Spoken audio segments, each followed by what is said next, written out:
Good afternoon, everyone. My name is Jo Ratali, Assistant Director General of Collections here at the National Library. It is my pleasure to welcome you all here today to celebrate a new acquisition to our collection. I would like to begin by acknowledging the Ngunnawal and Ngambri people, the traditional custodians of the land on which we gather today. I acknowledge their ongoing connection to the land and pay my respects to their elders past and present. I extend that respect to all First Nations people here with us today. Oral storytelling is central to life on the Australian continent. For millennia, First Nations Australians have shared stories that convey knowledge and connection to country through spoken words, songs and dance. The Library's Oral History and Folklore collection is an extension of this long tradition of oral storytelling. An oral history is a candid and conversational account of an interviewee's life story. The Library's collection includes approximately 24,000 oral history recordings. That translates to an astonishing 58,000 hours of audio, recording cultural, intellectual and social life in Australia. Listening to these interviews is connecting with another's story, one that may be like your own lived experience or that may challenge your understanding of the past. The global outbreak of COVID-19 resulted in a public health emergency on a scale not seen since the Spanish influenza pandemic a century ago. The virus was first identified in December 2019, and the first Australian case was recorded on the 20th of January 2020. Across the years that followed, COVID-19 had a significant impact on the social, environmental, economic, digital and political landscapes of Australia and around the globe. As someone who lived in Melbourne during this pandemic, the experience of extensive periods of lockdown is not something I will easily forget. In 2023, the Library embarked on a major project to document Australian experiences of COVID-19. Interviewers travelled to every state and territory, speaking with a diverse cross-section of Australians about their lives before and during the pandemic. The collection records the voices of nurses, doctors, teachers, students, politicians, retirees, artists, medical researchers and many others, each reflecting on how they navigated this moment in history. The significance of the collection is enhanced by the timing of the project. The interviews were recorded between 2024 and 2025, at a time when the height of the crisis was recent enough for memories to remain clear for interviewees, but after the substantive rollout of a vaccination program had seen a significant shift in the management of the pandemic. Over the next hour, our fabulous panel will reflect on the process of compiling this extraordinary collection and why it was important to capture these stories. So let me now introduce them. Dr. Barbara Lemon is a Director of the Curatorial and Collection Research Team here at the Library, with responsibility for leading the commissioned collecting program, which includes the Oral History Collection.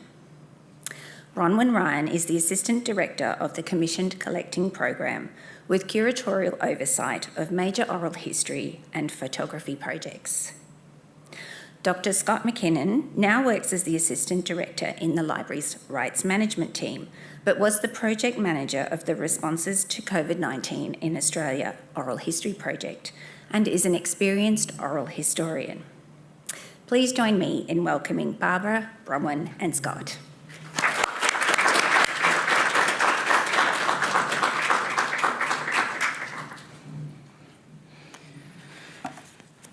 A nice bit of choreography. Thanks very much, Jo, and thanks to all who are joining us here in the room or online today.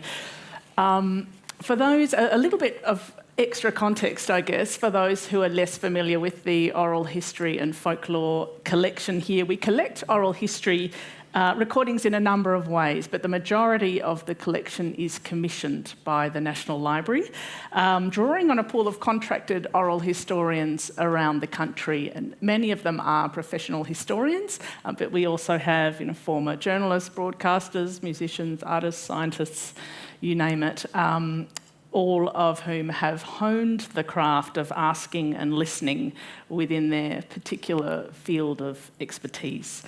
We have an ongoing stream of collecting which records the perspectives of publicly prominent individuals, so those who have made a public contribution of national significance to Australia, but we also have a long-running series of social history projects, and these are designed to capture the experiences of, for want of a better phrase, everyday Australians whose lives have touched on themes of national significance. Climate disasters, for example, political campaigns and so on. The COVID-19 Oral History Project in many ways combines the two. But I think what really distinguishes it as a project is its sheer scale, literally, but also conceptually. So in 2023, Scott, you joined the National Library and were given the task of designing, planning and executing a project that would attempt to capture an entire nation's experience of a global catastrophe. So easy. So you had to recruit and train oral historians. I guess being a good public servant, you also had to take a deep dive into some paperwork and accountability measures. A little bit of that. Get ready for that project. And you had to find interview subjects and commission, process 260 interviews in what really amounted to little more than 18 months. So my first question is simple. How on earth did you begin to tackle that gargantuan task? Yeah, that's a great question. And I'll give a quick shout out here to our former colleague, Leah Wilson, who worked really closely with me on running this project. And what we were doing at the beginning of the project, really we were confronting two big questions, I guess. The first of which is, who do we interview? And when we're talking about a global pandemic, we could interview literally anyone, and they would have a story that would be informative and valuable and make a great contribution to this project. So how do we the decision I guess we had to make was, how do we reflect the diversity of experiences, and who can we talk to, who can we invite to be interviewed, who might volunteer to be interviewed, that's going to reflect, I guess, a snapshot across a broad population. We were never going to get anything that's representative of the whole population, but capturing that broad COVID story, I guess, through a diverse range of voices. So that meant a diversity of ages, of genders, of cultural backgrounds, of across the country, of different locations across the country. And so what we decided to do was basically develop two cohorts, which kind of reflect that category of interviewing that Barbara was just talking about. And the first cohort was people who were in leadership roles during the pandemic. So people who had significant roles in carrying leadership in politics, in policy development, in industry, business leaders, in the arts, creative leaders. So right across the country are people who were playing those kind of leadership roles. So some examples of the kind of people that we ended up talking to. So political leaders. So what was it like to be in charge of the country when confronted with a global pandemic? So we've spoken to Scott Morrison, Prime Minister at the start of the pandemic, Professor Greg Hunt, who was the Minister for Health at the start of the pandemic. And then we interviewed state premiers and territory chief ministers. It was kind of one of my goals with the project, was to try to collect the set. We came very close, but didn't quite collect the set of those. The McDonald's Happy Meal. Yeah, exactly. Approach. Yes, yeah, hoping to get a little toy for having done it. And then obviously, health is going to be a key area if we're talking about a pandemic. So we interviewed chief medical officers from each of the states and territories. So those people who were really kind of in bureaucratic, behind-the-scenes roles, suddenly thrust into doing daily press conferences about the numbers that day, becoming very public figures. And so what for them was that experience like? Again, almost collected the full set, but not quite. People like Professor Eddie Holmes, the evolutionary biologist and virologist, who was a really interesting interview about his experience of trying to decipher the DNA structure of the virus. Genome sequence. The genome sequence. Reads like a thriller. Yes, that kind of race to discover that and have it up online first. Joni McKinnon, who we'll listen to a clip of later. And then in the arts and in business, so really people who were in kind of those big significant leadership roles. These are just some examples, not everybody, but indicators of the kind of people we were talking to. And then we had our second, much bigger cohort of people that I sometimes refer to as the rest of us. So what was it like for everyday people like us trying to manage through these extraordinary circumstances? So making sure that we did interview in all states and territories, that we interviewed in urban, regional, rural and remote areas. So getting that sense of that diversity of experience from people like Joe, who were living in Melbourne at the time and that very intense lockdown, to people who were living in rural areas and maybe not having the same intensity of experience. I remember we interviewed invited one older lady living in a small town to be interviewed, and she said, well, why do you want to talk to me? My experience wasn't that difficult. I didn't get to see the grandkids as much as I would have liked, but other than that, my day-to-day life. And it was really important to us not just to capture those most difficult and traumatic of stories, although there's certainly plenty of those in the collection, but to understand how it was experienced right across the country. People, as I say, of diverse cultural backgrounds. The people we interviewed were all over the age of 18, but because we were a few years into the pandemic, we were able to interview people who'd been doing their final years of high school during 2020. And then people with diverse views about COVID-19 and Australia's responses to it. So how were people responding to the policies and the stories that were coming up, and making sure we captured a sense of some quite contentious issues, I guess, in the stories that we're collecting. As representative as we could be of those thoughts across the population. And I guess in what you've described there, you've got people with a huge range of not only life experience, but experience speaking about their life, public speaking in some cases. Some people who would find it quite potentially, I imagine, confronting or just odd to be interviewed one-on-one in a formal-ish manner. So how did you guide oral historians in terms of what to ask, the framing, the shaping of the interviews? Yeah, so that was, the next big question. When we're sitting down with these people, what are we going to talk to them about?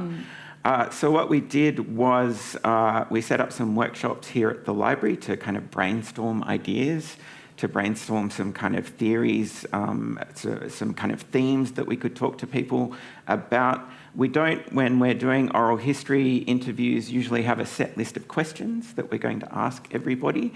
It's more conversational than that. So we did have suggested questions that might work, but really what we were thinking about was, here's a list of themes that you might want to explore with the people that you interview, if it's relevant to that particular person. And so, we workshop those themes with people here in the library. I met with people like talking to the Australian Historical Association and the Australian Academy of the Humanities and different kind of stakeholder groups, people who might be looking to use a collection like this, and talk to them about what kind of things would you want to come out of this kind of area. Then we put together, Leah and I put together a pack for interviewers to give them a sense of what it was that we were looking for, and some prompts about here's what you might talk to people about, and we'll dig into some of those themes, I think, as we go along. Mm-hmm. So thinking about that, the way the interviews practically worked, perhaps I can turn to you, Bron. Bron's day job, as you've heard from Joe, is managing major oral history projects among other commissioned collections. But during this project, you stepped away from the desk a couple of times to record some interviews for us. So what was your experience of recording those interviews? Yeah, well, I had a really good experience with my two interviewees, and the work that you and Leah did to put together the oral historian pack was just so valuable. I interviewed two different women with two really different experiences, both based here in Canberra. One was a young girl who was in Year 12 in 2021, called Kate Chipman. She'd moved to ANU, and Kate was in Year 12 in New South Wales, doing a HSC. She was school captain that year, so she was in lockdown in Sydney, and then she moved to the ANU in the beginning of 2022, and of course COVID was still going on there, and she had to experience moving into a residential college. So all that was part of the interview that I had with Kate, those experiences. And then the second woman I interviewed was Sister Nolene Quinane, and Sister Nolene also lives in Canberra, and was probably in her late 70s when COVID hit. But she trained as a Josephite nun and worked in Catholic education throughout her whole career. But at the time of COVID was working at McKinnon House, which is here in Canberra. And it's a house for women who are homeless or are escaping domestic or family violence. So my interview with Sister Nolene was completely different and was about that experience. But certainly the guide really helped me, because I did, as you know, and I think you've kind of mentioned, with our interviewing, we do whole of life interviews. So we look at the life story of the interviewee, and then we turn to questions relating to the themes on COVID. So for both interviews, they were both about 4 hours long, I think. I would start back to their childhood, when they were born, talked about their parents, and then went through their lives, and then put a lot of focus on the COVID aspect of the interview.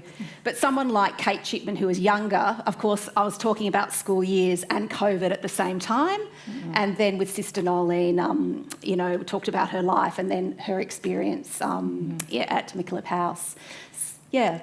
That's interesting. It makes me think, perhaps both of you, Scott, also recorded interviews for the collection. Tell me anecdotally if you ever felt there was a risk you wouldn't get to COVID, because it was the most recent thing to happen, and there's a lot of life to cover before that.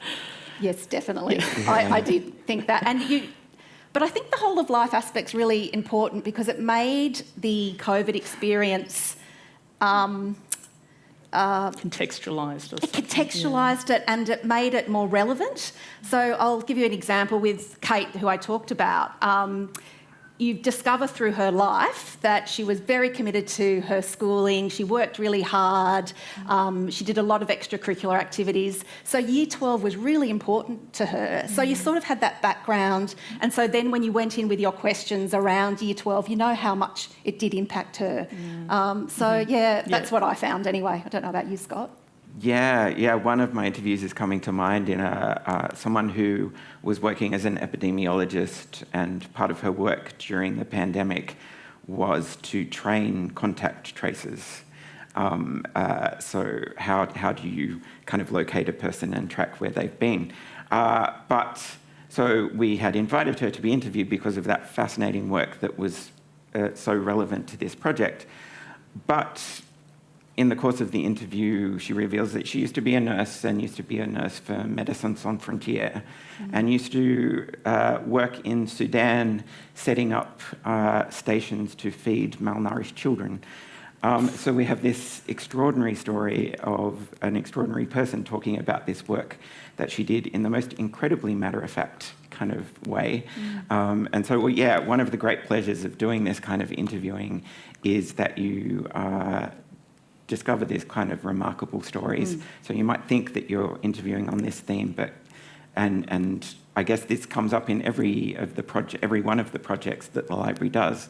We're interviewing on that theme, but we're also capturing these amazing Australian stories in the course of doing that. Yeah. 15 interviews in one. It's almost like contact tracing in life story terms. Following that tangent and following the next one. Yeah. Where's it going to take you? I guess I was wondering too if there was any element of catharsis with those who you interviewed or knew of being interviewed, in the sense that, like Joe, I was in Melbourne, and I did feel at the end of that sort of end, it's not really, but formalised end of the whole thing, that it was there was a sense of kind of, are we going to talk about what just happened, or we're just moving on now? And that kind of, can we just acknowledge that was really hard?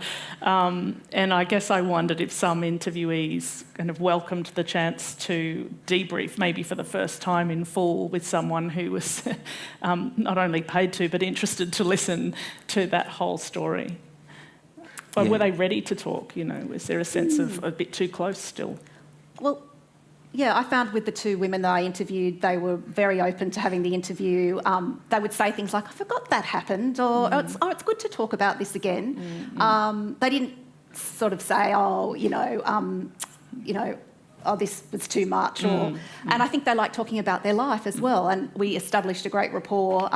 So I think, I think they were ready. They did want to tell their story, and afterwards it reminded them of things that they had forgotten. That's what I found. Yeah, and I guess in part of managing the project is you want to make sure that the people who you are interviewing feel ready and feel happy to talk. We would never want to pressure anyone into doing an interview before they're ready to talk.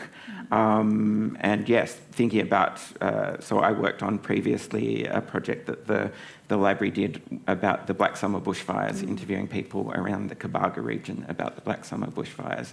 And I remember there in that community, there were people who were just not ready to talk about their experience yet, but there were people who, one interview, I remember the person said to me, I've never really talked about this like this before. And oral history is not therapy, but there is a kind of catharsis in it of someone who is very happy to sit with you for several hours to just listen to your story and intensely listen to your story, and it can, I think, be quite cathartic. A rare opportunity in life. Actually, Barb, just another thing, as the oral historian for both the women I interviewed, and all our oral historians do this, we do have a sort of interview catch up, and in those interview, where you're getting to know each other, building the rapport, but you do talk about the interview and do say, if there's anything you don't want to talk about, you do not have to talk about it. We can stop the interview at any time. If you decide you don't want to talk about a topic, that's fine as well. So if it becomes apparent you're not ready, then that's right. That's okay too. Really, really interesting to think about. I know we're going to cover a few themes, and we've got some slides with a couple of excerpts to help kind of illustrate the collection. So perhaps, Scott, you can talk us about the first theme we're going to look at. Sure, yes. So obviously a theme for an oral history project about the pandemic is going to be about health and well-being. And so really what we wanted to do was record for researchers into the future or listeners into the future, what was that lived experience of dealing with the issues around health and well-being with COVID? One of those being, what does it feel like to have COVID? What does it feel like to have long COVID? But also things about what was that experience of going to get tested for the first time, and just a sense of the kind of emotions around that, but the logistics about that, just making a record of these kind of things for people into the future. I'll mention also that the library does commissioned photography work as well. Again, that's Barbara and Bron's team that do that. And so these slides are from some of the commissioned photography that the library did during COVID. And yeah, that lived experience of dealing with a confronting illness, and also things about state and federal government health policies. What were people's views on those? How did that affect day-to-day life? So what I thought I'd do is play a little clip here of an interview, and I think this interview kind of in some ways shows an overlap with some of our themes, because one of the other themes that we explored was relationships. How did the pandemic affect your everyday relationships, your romantic relationships, your friendships, your family relationships?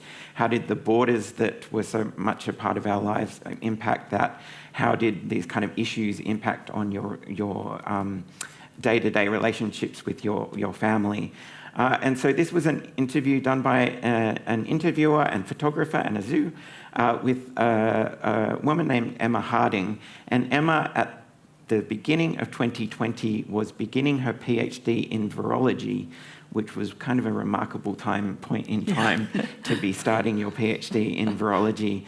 And in this little clip that I'll play, Anna, at the beginning of the clip, says to Emma, did you get any pushback from people about the idea of wearing masks? So we will... Yeah, did you get pushback with a mask wearing from anyone you know? Not really. I was happy to be quite firm and be like, I'm not coming out with you unless you put a mask on, because that is something that I thought was pretty non-negotiable. So even if they were like, oh, it'll be fine, I'd be like, you do that in your own time, but with me, the mask is going on. So I think I did take a bit more of that expert role, I guess, and felt that I was getting information from peers and I knew enough that I could enforce stuff and be firm around those topics. And yeah, we did have a few gatherings and things where it's like, if everyone's not vaccinated, I don't want them here. Like there was a big kerfuffle at the Christmas of 2021, I think, when the vaccines had come out, but not everyone had access to them or had gotten them. And one person wanted to come that wasn't vaccinated, and things like that were touchy subjects in the family. But yeah, so a sense there, I think, of how things were changing over time. We didn't have a vaccine. The vaccine came in. There's questions in that. And Emma, with her kind of expertise in the area, taking in a bit of a leadership role within the family around this and being quite firm about this. These are the kind of things that we need to do to keep ourselves and each other safe in this moment. Emma also, she had a blog, that's how I found her, where she was kind of writing up information in a really easily kind of understandable way for people understanding what was happening. And yeah, a sense there of how the health decisions that we all need to make might have sometimes intersected with other areas of our lives, sometimes not necessarily easily. Especially those family relationships. And I guess it's interesting to think about whether listening to her voice there, and there is a confidence about, this is how it is, whether having the backing of doing study in that area and being so familiar with the area would have potentially made people's response to that easier in some sense of kind of, you must know what you're talking about. But then I think in other parts of the community where there might have been less confidence or in who was, drawing those lines, that could have and did, I think, lead to some murky sort of family and community dynamics there, and the kind of, she'll be right, no she won't, yeah. So health and wellbeing would have run through every single interview in the collection. Absolutely, yeah. And that's from people who were working at the coalface of health, so nurses and doctors. We have some fairly intense conversations with people who were in that kind of frontline health role. So obviously that was critically important for us to record and to have a sense of. We have an interview with someone whose first year of nursing was 2020, so she's literally out of university and working in a hospital into a global pandemic and the intensity of that kind of experience. So from that kind of, and also around public health policy, so those kind of people whose everyday life was around health and well-being in a pandemic, but also, as you say, of course, how it was affecting every single one of us. And to get a sense, I think, you mentioned earlier, Barb, a sense of like we're kind of moving on now, to make sure that we have recorded that kind of memory of this is what it actually felt like. And these were the moments that we didn't actually know, like we didn't have a test yet, so we didn't know, do I just have a cold or do I have COVID? That was a fun part of the whole experience for everyone. Where should I be using a mask? Where should I be wearing a mask? Where should we be sanitizing? There was the whole thing around, should we be washing our groceries when we get them home from the supermarket? So making sure we have a record of those kind of experiences, I think is really important. Remembering there was a time where that seemed a sane question to ask. Yeah, absolutely. It was an entirely rational question. And all the memes that go with it was just a whole other kind of collecting enterprise, isn't it? Which would be a conversation for another day. And I guess the beauty of a project, a collection of oral history, is that you get that combined retelling. It's only by combining these stories that you almost put all those puzzle pieces back together to tell the story, the sequence of what happened. I think we're also going to have a look at public spaces next, is that right? Yes, that's right. So the public space theme looked at things like the significance of borders, including areas that were more locked down than others, like local government areas in, say, Sydney and different parts of Australia. Contact tracing, policing and surveillance in public spaces, online and virtual spaces was another area that some of the interviews, a lot of the interviews looked at. Social distancing, of course, came through, and so also we looked at location-specific experiences. And we will listen to Andrew in a minute, but I kind of wanted to jump in there on the two interviews that I did because I think space was big for both my interviewees. For Sister Nolene Quinane, when you listen to her interview, from the beginning of the interview, she talks about how important going to church was, going to Mass every Sunday. And so and then she trained to be a nun, so the church was very, very important to her. So when she couldn't go to Mass every Sunday, that was a really big change for her. So we talked a lot about that in her interview. So that's another, those religious spaces for some people. She couldn't receive Eucharist, and even when things did die down and she went to church, that you couldn't say peace be with you or drink wine from the chalice. So that was, the religious space is something big there too. But certainly online spaces, for someone like Kate Chipman, she went to school online, she studied online, her friendships were online, Year 12 students, her school captainship was online, and even some of her extracurricular activities. She's a really good swimmer, really interested in swimming, and her swimming coach and team used to just, even though they couldn't swim, would just sort of do meditation and connect online.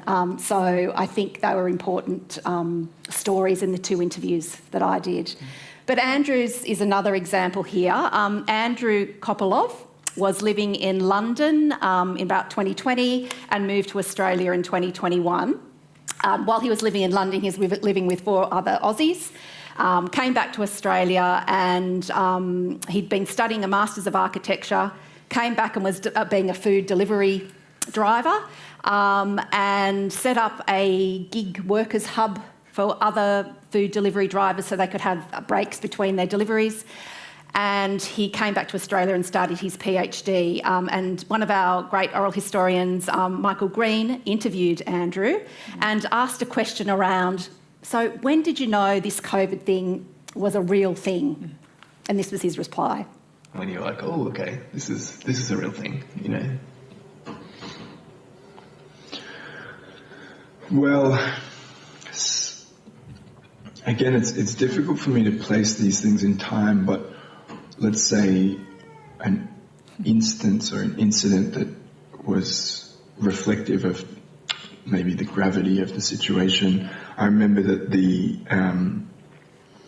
when you would go to the park in London, the police would reprimand you if you were sitting down, more or less. So it was this thing about you go outside or you go to the park to exercise, you go to walk around, you don't go there to chit-chat and hang out. And yeah, so I guess the policing was a reminder maybe that something's different here. Yeah. Yeah, it certainly brings back to mind those kind of news items of, headline group in the park sitting and talking and how they'd been moved on. Different benchmark for kind of top of the newsreel. And also I've just kind of noticed in Andrew's little clip there was it's difficult to pinpoint things in time. And I think that's quite a common thing as well, our kind of sense of time and progression of time and when things happened. It was quite complicated and quite difficult. I think that's a quite common experience. Very fluid, wasn't it? Yeah. It was a kind of, that was last year, the year before. Was it 20 or the 2021? That's a lot of that, I think. I can't remember if it was 20 or 21. And when did it happen? Yes. But it does remind you, like I forgot about, and when I listened to that recently, I forgot about, I remember going for the walk in the park and seeing people together talking, you forget about those little incidences and how we were living like that. And a bit of public surveillance that comes in a kind of uncomfortable way. I mean, again, Victorian reference, but it does remind me of years past in severe drought where there would be a kind of, your garden looks green, looks quite green. What's going on there? There's a kind of community watchfulness that's, it's got its good sides, but it's very uncomfortable sides as well, and divisive sides, I suppose. You also pick up on that online space thing, which is such a critical change that came about through this whole process, didn't it? With a legacy that continues in terms of how we use online platforms and so on to not just to communicate, but to do all sorts of things, to make music together, and we interviewed, sorry, I'm forgetting the name of the person that we interviewed, but someone living with a disability who talked about how she was able to access theatre in a way that she often isn't because it was online. She could watch it from home, and that because so many theatres were filming performances or putting things online, and some of that has cut back. And so there's a kind of an interesting accessibility issue there, that actually the opening up of doing things online for a lot of people, even outside of COVID, opened up their access to events. It's true, and it's really interesting to see that kind of snapback in not all cases, but many cases, as if that kind of never happened. That was just a thing we dreamt at the time. And I know that part of the recording that took place in this project was about empty spaces, wasn't it? I'm thinking of those, perhaps some of Nikki Henningham's recordings in Melbourne, just recording silence, essentially. How did that work? Do you want to talk about so this was one of our oral historians during lockdowns in Melbourne went to Melbourne's usually busiest places and with her recorder and recorded the sound of that place during lockdown. And so you hear this kind of lonely tram going by in the background in a place where you would usually be swamped with cars and people and buskers and all sorts of things. So it's a kind of eerie sense of how Melbourne was experiencing that moment. But what a great way to capture that in that soundscape. I think that's just great to have that. Notice the things you notice that, you might be hearing birds in a way that you didn't couldn't hear when it's busy. So I think that was a very inspired thing to do. We've got a third theme on home. Yeah, so kind of intersecting, I guess, with the public was home and housing, and how we make home, and how our work lives may have merged somewhat with our home lives through the course of the pandemic. So those kind of changing meanings of home and work and public space, and how they were all kind of intersecting in different ways. And we wanted to capture, when we're talking about the diversity of experiences, the diversity of how people make home or make their home. Where do people live? So we wanted to capture the idea of where you're living in a share house.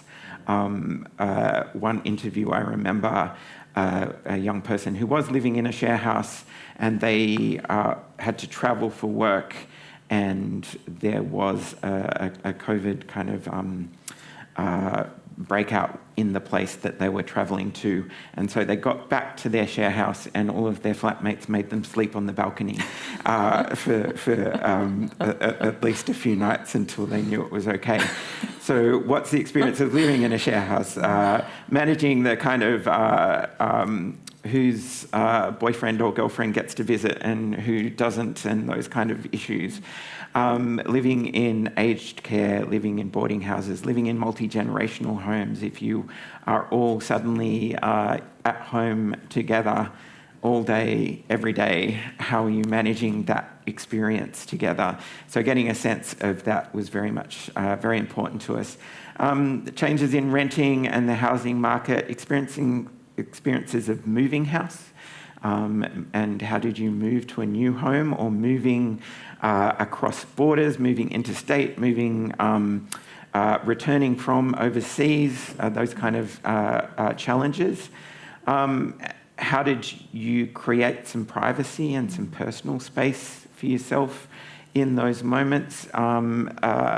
Particularly for those of us who are classic introverts, what was that experience like, where you maybe didn't get the personal space that you would normally enjoy?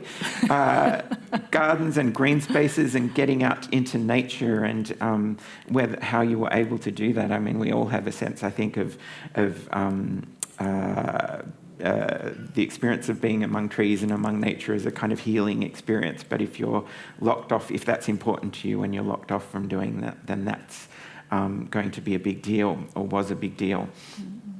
And we also wanted to get a sense, and this is the clip I'll play now, of how people were managing working at home. And we have an interview with Professor Jodie McVernon, and Professor McVernon was doing a lot of work advising on government policy around public health and epidemiology.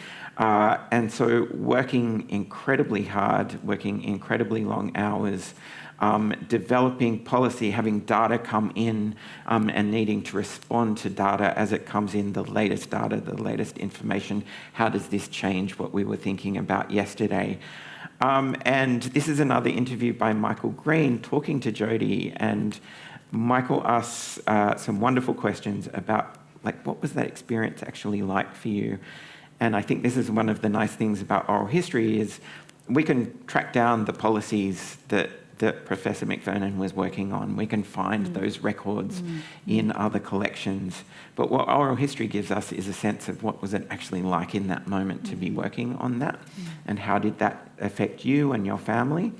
So at the start of this clip, Michael has asked, tell me a little bit about the kind of hours that you were working, and we'll hear from Jodie. Yeah, particularly through some periods, like, if we get to the second half of 2021, we're writing reports on 5 sequential work streams to National Cabinet. And there was a lot of time working in my pyjamas in bed in the room next door, and just not a lot of sleep. So the days were long and tiring, and, you just had to do what you had to do, pull it out. Can you give me a sense of that? Is it like up at 5 and... Yeah, I mean, because the meetings were so intense through the day, if I actually had to write or generate intellectual content, and you were trying to sort of synthesise and help people think through and process experiments, because models are experiments and people are bringing up their content, you're trying to make sense of it and direct what's the next thing. I'm someone who gets up and works better in the morning. I can think more clearly, so 4 or 5, depending on how much work there was to do. Then, usually a pretty full day of meetings, then, try to actually be available for my kids, cook a proper dinner and sit down and have some sofa time together. I tried because they're older, that's kind of was the natural end of the day. And from pretty early in 2020, they were here doing homeschool in their bedrooms, and that was our time to kind of regroup, and sometimes I still had to go back and do some more work, and weekends were pretty hard to avoid work, but there was nothing else to do anyway. So, it was a lot. It was a lot. That's such a loaded... What did it look like? So now it's a lovely sitting room. Got a little bit more from Michael there. That's okay. I was going to ask whether homeschooling came up a lot in the collection, and certainly that, almost like a semi-traumatic experience there for many parents. Yes, yeah, that the experience of parenting and parenting kids of various ages, and that what that experience was like does come up a lot, and that kind of again, we're interviewing someone because of the work they did in COVID, but in talking to them about that work, you also get a sense of being a parent at the same time. There's another part of that interview where Jodie talks about would occasionally be in a Zoom meeting and switching the camera off and sweeping the floor while still being part of that Zoom meeting, because she says if I didn't do it, no one else was going to do it. And so kind of balancing that kind of very high pressure, very high intensity work with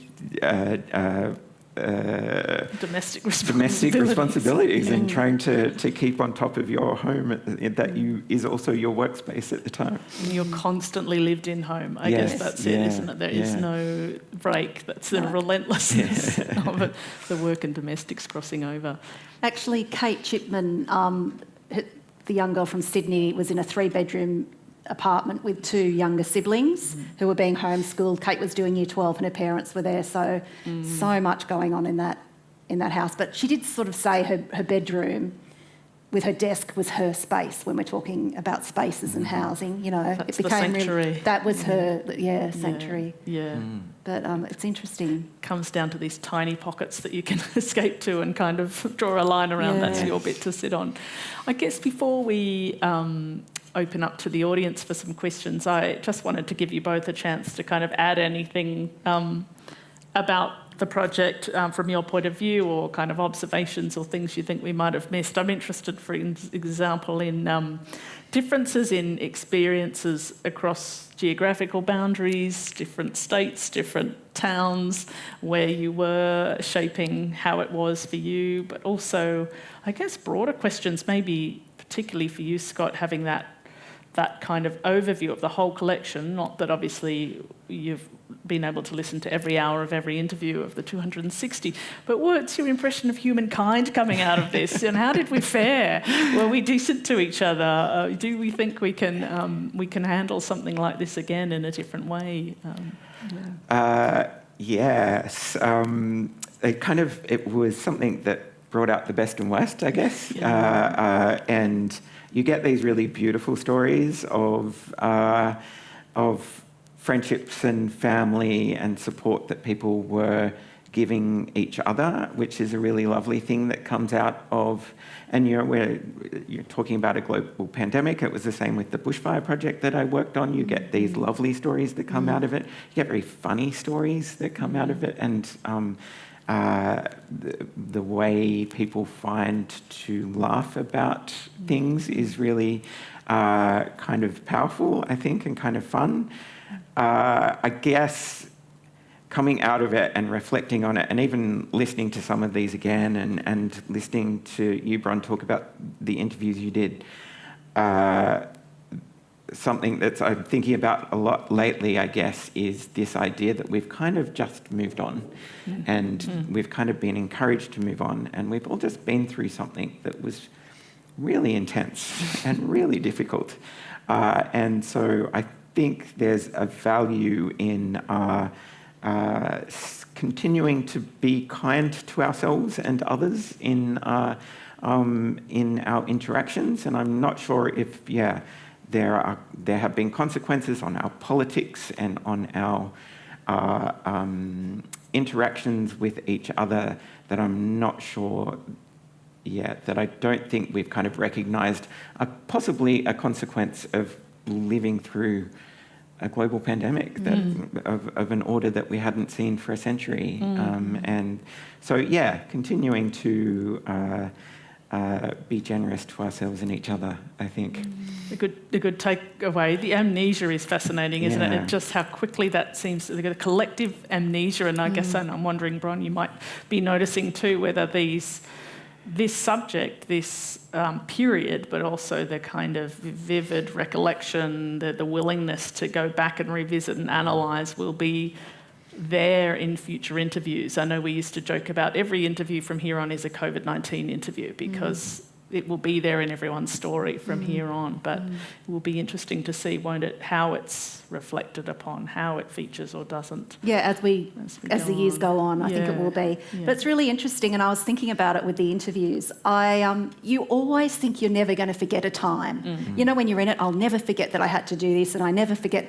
But that's why I think this archive is so important, because we have captured those times. Even when I was interviewing, I thought, I forgot we lined up for 7 hours to get a PCR test. You know what I mean? So I think it's great that the library has done this, captured this for future generations, because they really are primary sources for people in the future to look back on. And I think you should feel really the library should feel really proud of it, and I'm certainly feel really privileged to have been part of that collection.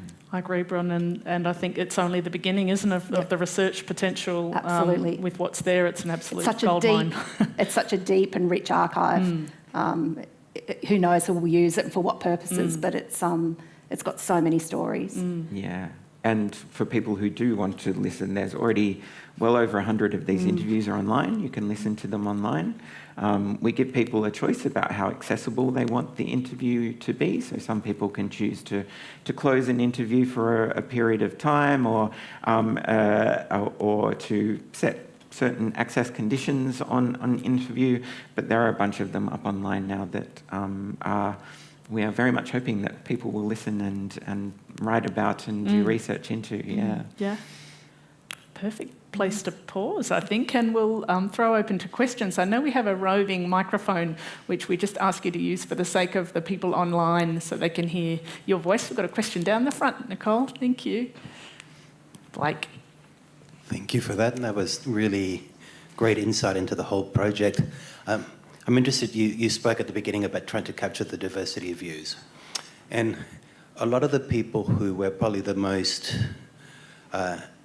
conspiracy-minded individuals around this, who were COVID denialists, also have a deep-seated suspicion of government and government institutions.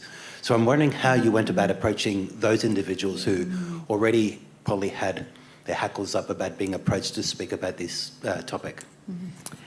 Yeah, that's a great question, Blake. And it was, what we found, I guess, was, yes, there is that suspicion about the government, but there's also a real willingness to ensure that your version of events is included in something like this. So we didn't, from memory, struggle to find people to talk to with those particular views. And yeah, it's a challenge for the library with that kind of, for this kind of project. You know, you don't want to be participating in disseminating information that might not fit with the medical evidence. But it was such an important part of the history of this event that it was really important to include those views. So no, we didn't struggle to find people to talk to. Yes. Thanks very much, folks,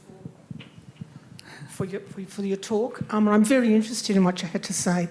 I'm also interested in what happened, because COVID went over really 3 years, 2021 and 22, you know, whichever. How did the people who were dying, there are a lot of people who died, a lot of families were affected by that. And I just wondered if some of that was captured in the people over those themes that you talked about. And just for example, you know, with the border closures, people couldn't travel to funerals. And when in the early days of funerals, the funeral directors were only able to take videos of them, in my experience, of funerals. People were separated, you were only allowed to have a certain number of people. But as time progressed, they got into live streaming. That was the other, by the end of COVID, that was very much the offering that was made. And now that's become very much part of funeral services as an offering. And I'm wondering, with in your discussions with people and you talk about businesses, just the changes in their own practices over that period, because it was such an interesting period, and if you were able to capture some of that. Thank you. Yeah, thank you. It's a great question. Do you want me to answer that? Yeah, you can answer that. I haven't got examples with my... Definitely. That kind of the people dying not necessarily of COVID, but grandparents, parents across a border is definitely something that's captured in the collection. I'm trying to think of an example and can't off the top of my head, but very much around that theme of borders that we were used to crossing every single day without even thinking that there was a border there. Between the suburb you live in and the next suburb, and suddenly there is a firm border there, and what that would mean if your elderly grandparent is dying across that border. And part of that was the logistics of the forms that you had to fill in and the evidence that you had to show, and part of it was that I didn't get to go to this event, this critically. Also, people being born, I didn't get to see my new grandchild for a year because they couldn't get back to Australia, those kind of stories. So very much part of it. And also, I'm thinking of people who were nursing and nursing people who were dying either of COVID or of something else, and trying to find ways that family members could be with or communicate with that person who might be closed off. So yeah, there's some really difficult, very, very sad stories there, but also, as you say, the way that we adapted our practices to work around that so that you could live stream. And again, yeah, that fits in with what Barb was saying earlier about some of our practices that now are permanently changed for the good as a result of this, that you can live stream a funeral. Yeah, so very much a part of the story. And yeah, sorry, just to go back to what you were saying about that changing period of time, the library chose not to interview online during lockdowns. We only do in-person interviews. And what that meant was that we couldn't do any interviewing while lockdowns were actually happening. And we needed to make sure that people were safe. The interviewers were safe and interviewees were safe. And so making sure that we followed kind of best practices for keeping people safe as the kind of risk ebbed and flowed, I guess, over time. So that kind of sense of changing time was very much part of it as well. Yeah. Yeah, at the back. Thank you so much for an interesting discussion. I have two questions, and I'll try to be quick. So the first question is content related. I was wondering if you had managed to interview anybody who had been, like in Western Sydney, who were directly involved in supply chains, because I know there were disruptions to supermarkets being able to get things, and like people who were working in those areas, what their experiences was. And the second question is maybe more of a curatorial question. There have been a number of different institutions collecting around the pandemic, and I wonder if you had talked to those other institutions about what they were doing and how you thought about what the library was doing differently, and maybe reflect on, I guess, the process now and what each of those collections has done differently and has contributed to, I guess, a broader story. I can have a go at the second bit and pass the first bit to you, although I do remember the struggles of trying to recruit truck drivers and so on in the supply chain to be interviewed. But yes, curatorially, we do have strong relationships with other collecting institutions, and particularly the state libraries made concerted efforts to collect pandemic material. You're quite right, and some of them use those online platforms in a new way to do so. So putting out almost a crowdsourced call for ephemera and for material, emails that we received from companies that we never would have in another context. So we very much do stay in touch with our colleagues around that, and I guess we just abide by what are loosely our kind of collecting boundaries in the sense of jurisdictionally, or what's in in our case, what's in the Act, going back to kind of our responsibility to collect everything that's published in Australia. So that does give us a very broad remit, where I think some of our fellow cultural institutions would have had a more specific channel in their collecting to really represent the experience of that location in a way in which they could preserve that material as well. Oral history is definitely a strength of the National Library. We're certainly not the only one collecting oral history, and particularly the State Library of New South Wales has a strong collection in this area, but this is certainly the only project of its kind that has occurred to date. Yeah, I'll pass to Scott to pick up. Yes, I'm sort of trying to desperately search through my memory of who we interviewed, because I know that we were trying to interview truck drivers, and I don't think that we did. And I'm trying to think of stories where people talked about the difficulty. I mean, everybody talked about toilet paper and toilet paper selling out. Yeah.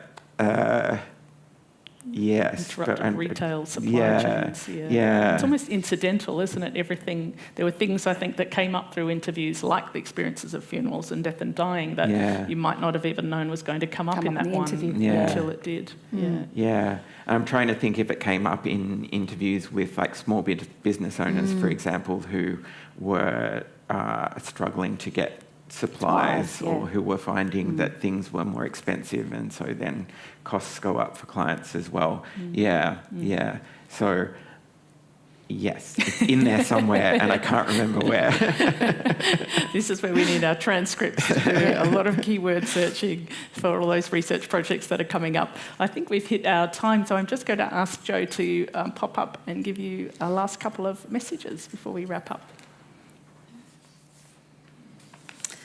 So really, my most important message is actually to thank Barbara, Bronwyn and Scott for such an interesting conversation, and also to thank our audience for those really thoughtful questions. And I also want to acknowledge that in the audience, I can see quite a few of the team that were associated with this project. You know, we have a big team here. We have, people who worked in the curatorial element, but we've also got some of our technical team who processed all those oral histories and have made them accessible. So a big shout out and thank you to you as well.